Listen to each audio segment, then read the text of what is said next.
अगले दिन doggy customer बनकर फैक्ट्री पहुंच जाता है। फैक्ट्री ओनर के पूछने पर डोगी उससे कहता है कि उसे 50 ड्रम सी फूड चाहिए होंगे। ये कहकर वो अपनी सूटकेस में पड़ा पैसा उसे दिखाता है। पैसा देखकर दोनों के मन में लालच आ जाती है और वो डोगी से कहते हैं कि वो 2 दिनों में 50 ड्रम सी फूड अरेंज करवा देंगे, मगर उसके लिए उन्हें 50% एडवांस पेमेंट चाहिए होगा। डोगी एग्रीमेंट पर साइन कर देता है और एडवांस पेमेंट भी कर देता है, पर उसके जाते ही मैनेजर और ओनर को पता चलता है कि आधे से ज्यादा सी फूड में कीड़े लग चुके हैं। ये देखकर ओनर मैनेजर से कहता है कि उन्हें कीड़े हटाकर बाकी बचा सी फूड कैंस में डाल देने चाहिए और उन पर मेड इन कोरिया का लेबल लगाकर एक्सपोर्ट करवा देना चाहिए, जिससे उन्हें दुगना प्रॉफिट होगा। यहाँ जियोन और उसकी टीम इनकी सारी बातें रिकॉर्ड कर रहे होते हैं। इसके बाद मैनेजर फैक्ट्री पर आए इंश्योरेंस एजेंट से कहते हैं कि उन्हें फैक्ट्री में काम करने के लिए कोई ढंग के बंदे भेजने चाहिए, न कि मारिया जैसी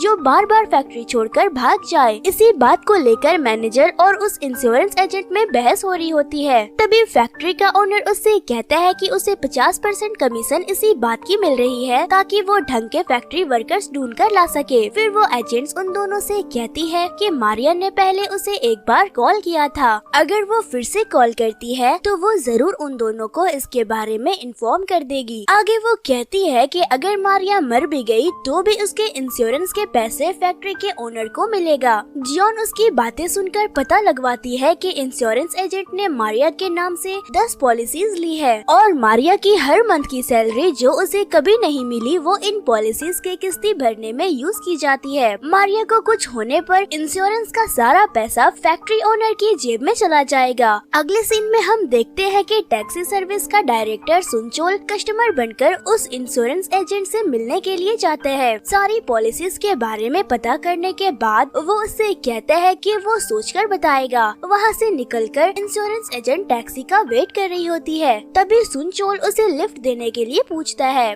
फिर टैक्सी में सुनचोल और उसका साथी इंश्योरेंस एजेंट के मुंह पर टेप लगाकर उसके हाथ को बांध देते हैं।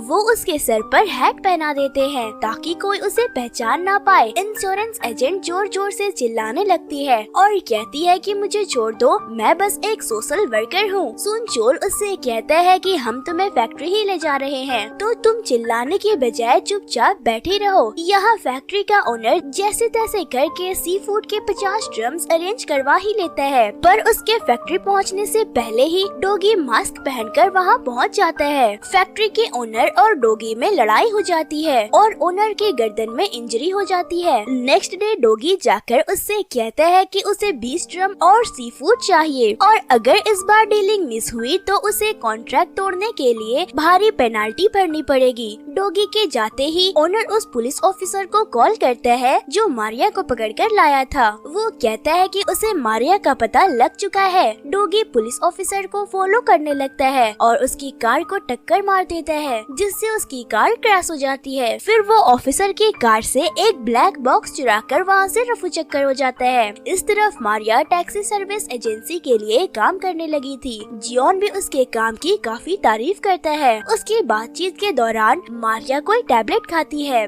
जियोन के पूछने पर मारिया उससे कहती है कि ये टैबलेट खाने से हम स्ट्रॉन्ग हो जाते हैं। ये टैबलेट उसे फैक्ट्री के मैनेजर ने दिया था। नाम पढ़ने पर जियोन को पता चलता है कि वो तो प्रेगनेंसी रोकने की टैबलेट थी। वो इस बात की खबर डोगी को देती है। डोगी यहाँ एक बार फिर उन सी फूड के ड्रम्स को बर्बाद करने जा रहा होता है। वो फैक्ट्री मैनेजर का रास्ता रोक देता है, मगर इस बार मैनेजर के साथ कुछ आदमी होते हैं। डोगी एक एक करके सभी से निपटता है। फिर वो मैनेजर को पकड़ के बांध देता है। फैक्ट्री का ओनर मैनेजर को कॉल करने की ट्राई करता है, पर बंधा होने के कारण मैनेजर उसकी कॉल का जवाब नहीं दे पाता है। फिर ओनर डोगी को कॉल करता है कि जिस बंदे को उसने सी फूड लेने भेजा था वो लापता हो गया है। इसके बाद ओनर डोगी से कल तक 70 सी फूड के ड्रम देने का वादा करता है। डोगी कहता है कि सोच लो, अगर तुम ऐसा ना कर पाए तो तुम्हें हमें बड़ी रकम अदा करनी पड़ेगी। इतना कहकर वो कॉल काट देता है।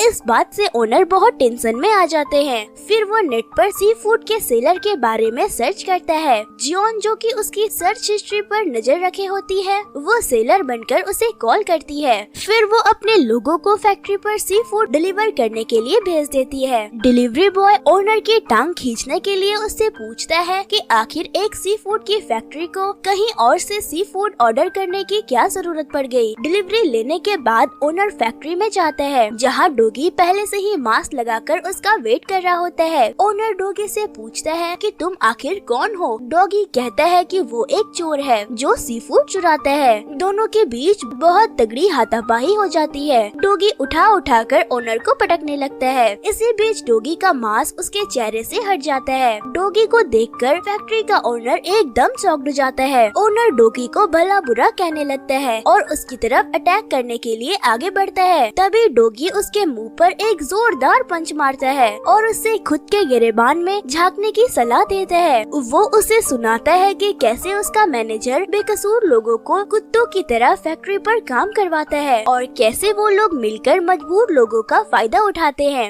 इसके बाद डॉगी उसके बाल पकड़कर उसका जख्मी चेहरा ठंडे पानी के टब में डाल देता है, ठीक वैसे ही जैसे उसने मारिया के साथ किया था। फिर वो उसे लात मारकर फैक्ट्री से बाहर फेंक देता है और ड्रम के अंदर बंद कर देता है, क्योंकि अब फैक्ट्री का मैनेजर और ओनर दोनों अब रास्ते से हट चुके थे। तो पूरी टीम मिलकर डिसाइड करती है कि फैक्ट्री के पैसों का क्या करना है। फिर सुनचोल सजेशन देता है कि उन्हें फैक्ट्री का सारा पैसा हैंडीकैप लोगों को डोनेट कर देना चाहिए। बाद में उन्हें पता लगता है कि फैक्ट्री के ओनर ने फैक्ट्री किसी और लड़की के नाम पर रजिस्टर की थी, जिसकी दिमागी हालत बिल्कुल मारिया के जैसी थी। उसने ऐसा इसलिए किया ताकि इंश्योरेंस के पैसे आसानी से इस ओनर के नाम पर ट्रांसफर हो सके। पर इसी चीज का फायदा उठाकर सुनचोल ने फैक्ट्री को इसी लड़की के और फैक्ट्री के कुछ और लोगों के नाम कर दिया। टैक्सी का किराया चुकाने के लिए उन्होंने सी फूड के सारे ड्रम्स को बेच दिए। एंड में हम देखते हैं कि मारिया के अनाथ आश्रम वाले दोस्त उससे फैक्ट्री में मिलने के लिए आते हैं। उन सभी के हाथों में नए नए टॉयज होते हैं जो उन्हें डॉगी ने गिफ्ट किए थे। और इसी के साथ ये मूवी यहीं पर समाप्त हो जाती है।